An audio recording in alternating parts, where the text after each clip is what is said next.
important dans l'évolution de la région.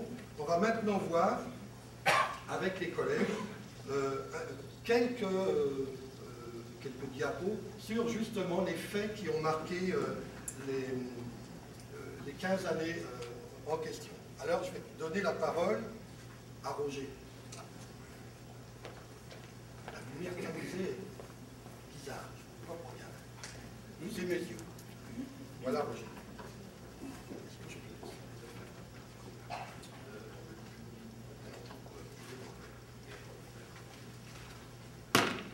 Alors, bonjour à tous. Heureux d'être ici présent ce matin pour vous parler plus spécifiquement du maillon de la transformation. Qu'est-ce qui s'est passé? Je vais commencer par me présenter. Roger Lamontagne, conseiller en transformation alimentaire au ministère de l'Agriculture du Québec, conseiller régional, et je partage la tâche sur le territoire avec ma consoeur, ma collègue Mélissa, ici présente. J'y suis depuis 13 ans. Ça va m'aider évidemment à brosser le tableau que je vous fais aujourd'hui au niveau de la transformation alimentaire.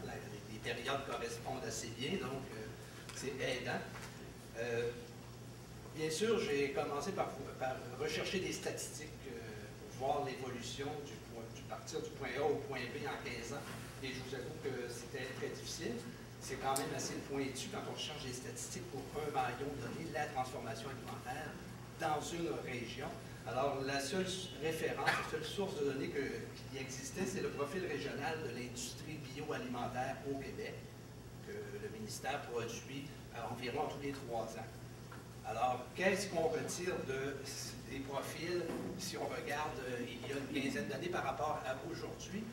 Bien, la région, Chaudière-Appalaches, a réussi à conserver le 3e rang au niveau provincial, évidemment derrière Montréal et la Montérégie, avec 10 du produit intérieur brut généré par la transformation alimentaire. Alors 10 c'est quand même appréciable. Si on regarde sur la base tout simplement de la population, on est 5 chez Chaudière-Appalaches. On a le double au niveau du produit intérieur brut généré par la transformation alimentaire. Donc, c'est appréciable. Le 3e rang, c'est très intéressant. Sur cette période-là, le nombre d'entreprises est demeuré relativement stable autour de 150 transformateurs. Ça aussi, c'est très relatif, bien sûr. Ça dépend de la définition qu'on prend comme transformateur. Parce que si on inclut tous ceux qui font évidemment de la transformation acéricole, le nombre pourrait monter de façon appréciable. Mais ce qu'on entend par là, c'est les entreprises qui font de la vente au gros, de la vente auprès des magasins de détail. Alors 150 entreprises. Et le nombre d'emplois directs, lui également, est resté stable autour de 5500. À part ces quelques statistiques, ben, il n'y a pas d'autres chiffres que j'ai pu trouver, si ce n'est mes observations au cours des 13 dernières années.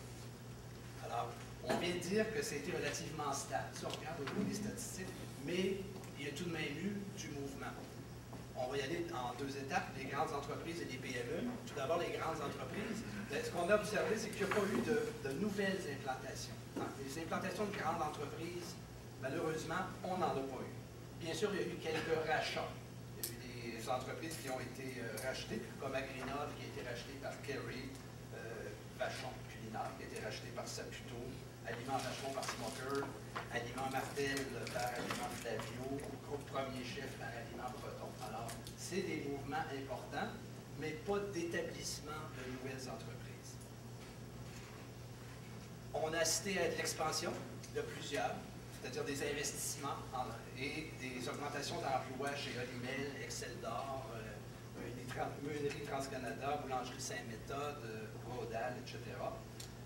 Pendant ce temps, d'autres grandes entreprises ont ralenti, principalement en termes d'emploi. Saputo Vachon, Frito-Lay, Smoker, Maple Leaf, des exemples. Ce qui fait qu'au total, on a maintenu les emplois, mais il y a quand même eu du mouvement. Au niveau des PME, on a assisté à du démarrage de nombreuses entreprises plus artisanales. Je faisais un recensement un peu, là, car on parle de 4 fromageries nouvelles qui se sont ajoutées pendant cette période-là. 8 au niveau des cidres et des vins, 2 microbrasseries, 7 au niveau des charcuteries et des boucheries. De sorte qu'on se retrouve aujourd'hui avec une offre de produits fins, fabriqués en Chaudière-Appalaches, qui s'est drôlement enrichie dans les 15 dernières années. Disparition également de plusieurs entreprises novices. Je répertorie dans un tiroir les dossiers d'entreprises qui ont fermé et j'ai fait le décompte d'une trentaine, mais ça représente la réalité de tout le monde, de toute industrie. Il y a un taux de survie normal de 40% après 5 ans. Donc, ce que j'appelais dans ça des entreprises novices, c'est des entreprises qui n'ont pas fait 5 ans, là, qui ont disparu dans leurs 5 premières années. Et on a également cité des succès d'entreprises qui, je dis innovantes, c'est-à-dire que c'est sur la base justement de leur innovation qu'elles se sont bien développées et qu'elles présentent encore beaucoup de potentiel aujourd'hui. Des tours en France, Aliments La Bourgeoise, Fin Gourmand, Chef Michel-Ange. C'est des entreprises que vous connaissez peut-être ou pas, dépendant du type de marché qu'ils desservent. Mais c'est des entreprises qui emploient de plus en plus de personnes. Alors, dans quel environnement d'affaires ces entreprises ont évolué au cours des 15 dernières années? Bon, il y a eu des facteurs négatifs, bien sûr. La force du dollar canadien. On était à 70 cents il y a 15 ans. On est à la parité aujourd'hui. On a connu des ralentissements économiques, comme toute autre industrie, vous les connaissez bien. Il y a eu des avantages fiscaux aussi accordés aux régions ressources. On en a entendu parler beaucoup. Je ne veux pas tourner le fer dans la plaie, mais ça a eu des impacts au niveau de la transformation alimentaire. Il y a eu des entreprises qui ont décidé de s'établir ailleurs. Et également, dans les facteurs négatifs, les centres décisionnels, il y en a plusieurs qui sont hors de notre région, dans les grandes entreprises, bien sûr, ce qui n'aide pas nécessairement lorsque vient le temps de prendre des décisions d'affaires, quand il n'y a pas d'enracinement de ces entreprises-là. Les facteurs positifs, la montée en force de l'achat local. On a connu les campagnes Mettez le Québec dans votre assiette et maintenant Aliments du Québec, toujours le bon choix, qui ont aidé également à soutenir cet élan-là. L'arrivée de nouvelles ressources techniques, le Centre de développement bioalimentaire du Québec à la Pocatière, l'Institut des... Ils ont changé de nom, c'est pour ça que j'hésite, c'est rendu l'Institut sur la nutrition et les aliments fonctionnels à Québec, associé à l'Université Laval, le Consortium Aliments Santé. Alors, ces regroupements-là se retrouvent à la périphérie de notre région. Malheureusement, on aurait bien sûr aimé qu'ils soient chez nous, mais pour les transformateurs, c'est tout de même des ressources relativement proches et très intéressantes à utiliser. Et la reconnaissance de l'apport économique et social de la transformation alimentaire a également été un facteur positif. Qu'est-ce qu'on pourrait... en fait, le plan de communication régionale a contribué pour beaucoup à cette reconnaissance-là, ainsi que la participation, notamment du ministère aux tables SYNAPS des CLD. C'est des tables qui réunissent tous les intervenants économiques. Alors, ça a permis de positionner la transformation alimentaire auprès de tous les autres partenaires économiques de la région. Donc, un meilleur intérêt de leur part. L'environnement d'affaires, ce n'est pas seulement une question économique, hein, c'est aussi une question les entreprises sont aussi influencées par le dynamisme et la concertation des acteurs régionaux. Le renforcement, on a cité un renforcement continu de la concertation et des ententes de partenariat. Jean-Michel en a brossé un petit tableau tout à l'heure. Avec les ententes spécifiques qu'on a connues, bien, il y a eu de plus en plus d'acteurs impliqués. L'intérêt et les appuis professionnels ont été vraiment renforcés auprès de plusieurs de ces intervenants-là. Les CLD, SADC, SDE, au ministère, et également plus d'appuis professionnels, à l'ATACA, chez Développement PME. Donc, vraiment un encadrement qui permet aux entreprises de s'épanouir.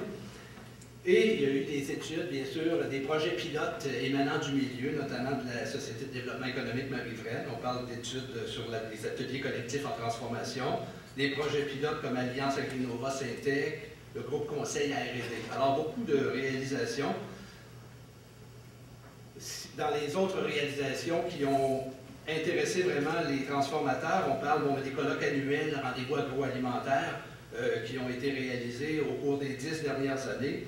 Les shows gourmands et cocktails dînatoires réalisés par l'ATACA, ont également amené plusieurs entreprises à améliorer leur mise en marché. Les visites de centres de recherche, on a parlé du CDBQ tout à l'heure, et également Syntec Agroalimentaire, amener les entreprises à aller voir ce que ces centres de recherche-là pouvaient leur apporter. Il y a eu plusieurs cohortes aussi d'entreprises suivies par des consultants, soit en innovation ou en mise en marché, en commercialisation.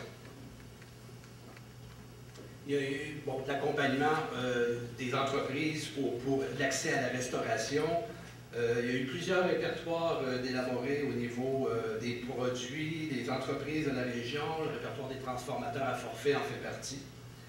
Et il y a eu ébauche. On assiste plus récemment à des ébauches de regroupement pour la mise en marché. Dans le vin, il y en a une. Dans les produits transformés du bleuet également. Mais ce sont des ébauches pour des projets qui s'avèrent toujours un peu plus difficiles dans les regroupements.